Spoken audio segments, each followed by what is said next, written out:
Melihatnya seberapa banyak lagi atau dalam nominal, dalam angka capital outflow yang berpotensi untuk Ya. keluar dari negara kita? Kalau gini ngitungnya agak sulit ya Mas ya. Oke. Ya, tapi yang pasti kalau nggak ada stability di IDR, kenapa saya mesti pegang instrumen Indonesia? Saya ambil contoh nih. 10-year bond Indonesia yield-nya itu sekarang 7,2. Oke. 10-year bond yield US itu 5, yang gampang aja. Sekarang 4,8 sih, tapi gampangnya 5. Selisihnya itu 2,2. Oke. Enak dong beli Indonesia, dapat 7,2, jelas lebih tinggi. Iya kan? Tapi apa yang terjadi kalau selama setahun ya, setahun ke depan, 7,2 yang dapat yield-nya ini, kemudian kan dari US dollar ditukarkan ke rupiah. Kan? Dapat 7,2 nih. Tapi saat setahun kemudian, your IDR melemah 3%. Jadi kamu cuma dapat netnya 4,2%, Mas Bram. Mendingan beli US dollar dong. Mendingan beli US 10 year, 5.5%. Ya kan? Tapi justru saya balik. Alangkah sangat menariknya sekarang yieldnya 7,2. Jika ya per hari ini sampai tahun depan, IDR bisa appreciate 3% aja.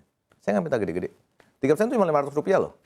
Sekarang asumsi IDR 16.000, menguat Rp500 aja, 15.500. Ya, kamu dapat yield 7,2%, ditambah currency gain 3%. Kamu dapat 10.2% in 1 year. That's a very handsome return. Compared to US Treasury 5%. Jauh banget. Makanya, in order to stop, fundamental sih nggak ada masalah ya Indonesia saya bilang. Fundamental is okay. Results Q3, ya ada yang kurang bagus, ada yang bagus, depends on the sector. Tapi kalau IDR-nya nggak bisa steady, ya, susah foreign mau masuk sulit. Karena nanti akan berapapun returnmu, 3, 6, 7, 8%, kamu dikurangin sama depreciate dari IDR. Oke, baik. Yang pasti kondisi yang sangat dilematis begitu ya, kita kaitkan dengan berbagai hal Pak Arfan. Pak Arfan, tapi untuk di QC aset management sendiri, dengan kondisi yang ada saat ini, sebetulnya bagaimana racikan investasi yang dibuat?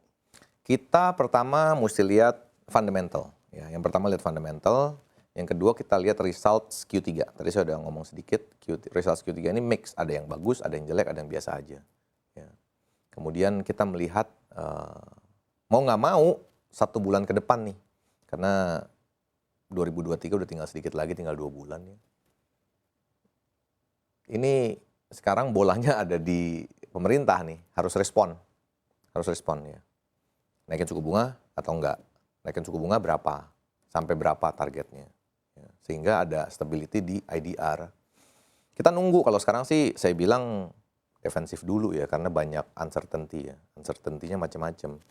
US dollarnya menguatnya begitu tinggi, ada tension di geopolitical juga, ya. Tapi di semua kejadian itu banyak opportunity juga. Kalau dolar naik tinggi, ya kita beli dollar earners. Kita cari company-company yang dollar earners, yang pendapatannya dalam dolar. Yang COGS-nya yang cost-nya itu tidak dolar atau less dollar.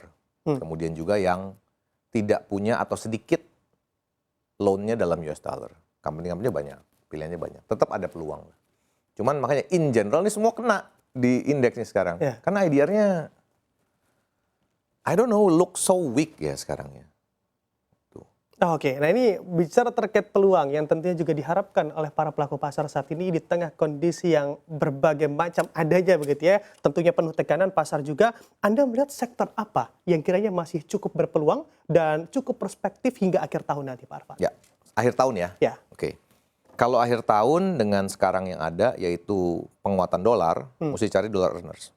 Yaitu komoditi. Ya, komoditi juga mesti pilih-pilih ya. Oil seems very interesting. Ya, karena ada ketegangan juga geopolitical. Oil is very interesting.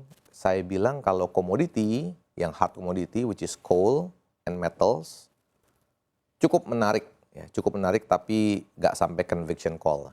Ya, karena kalau coalnya udah turun banyak, sekarang udah stabilize di harga bawah. Ya. Nah itulah kuncinya Mas Bram, stabilize. Kalau volatile tuh, waduh susah bos. Susah bos kalau volatile terus. Yang penting stabil aja. Kalau stabil kita bisa ngitung, enak. Ya, begitu juga kalau, ini saya ngomong IDR dulu dari tadi. Ya, kayak mungkin kalau pelaku usaha bisa bilang IDR mau berapa sih, terserah lah. Asal jangan volatile aja. Kalau stabil kita bisa ngitung cost kita bisa ngitung pendapatan kita, segala macam. Ya. Menjawab pertanyaan Mas Bram kembali, kita cari dollar orders, ya, komoditi. Kemudian kita juga suka consumer yang ada export oriented, ya, consumer yang nggak punya atau very less US dollar loan. Ya, pilihannya banyak kok Mas, pilihannya banyak. Itu selain itu. Kedua, kalau saya sih percaya kita merespon dari pemerintah, kita appreciate pemerintah. Ini agak panjang nih Mas Bram. Ini nggak hanya tahun ini, kayaknya sampai tahun depan, sampai pertengahan tahun depan, ya. Atau terus sampai sepanjang tahun depan. Yaitu consumer yang akan very affected dengan adanya bansos. Ya. Dengan adanya bansos dari pemerintah ini pasti akan affected. Tapi jangan lupa Mas Bram, ada satu yang menarik. Kita pernah bikin kajiannya nih. Bansos ke masyarakat itu nggak hanya ke consumer, ternyata juga ke telcos. Oke. Jadi daripada beli biskuit atau beli makan, mendingan beli kuota. Oke. Atau sebagian buat kuota. Jadi telecommunication itu udah jadi staples juga sekarang ya. Oke, baik. Kita juga sedang memasuki masa pesta demokrasi, Pak Arfan. Kita tahu bersama sudah mulai semarak begitu di mana-mana pesta demokrasi di tanah air kita, yang mana harapannya juga ini sektor consumer akan bergairah. Apakah Anda juga sependapat sektor consumer akan bergairah di acara ataupun selama Indonesia mengalami pesta demokrasi hingga 2024 nanti? Ya, jadi tidak pernah ada kajian yang menyatakan secara jelas bahwa setiap pemilu consumer naik. No, nggak ada. Ya, satu. Kedua, yang unik lagi Mas, biasanya di 2019, 14 dan seterusnya, kampanye dan coblosan itu in the same year. Ya.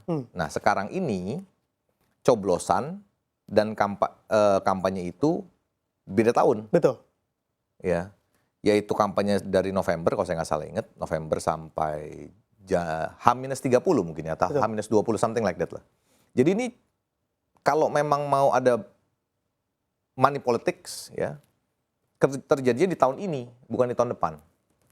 Ya, kalau biasa kan lu 2019, kampanyenya bulan berapa, coblosannya juga in the same year. Ini sekarang beda nih. Ya, jadi mungkin money politicsnya tidak terjadi di tahun depan, mungkin ya, karena cuma tinggal berapa? 3 minggu di bulan Januari.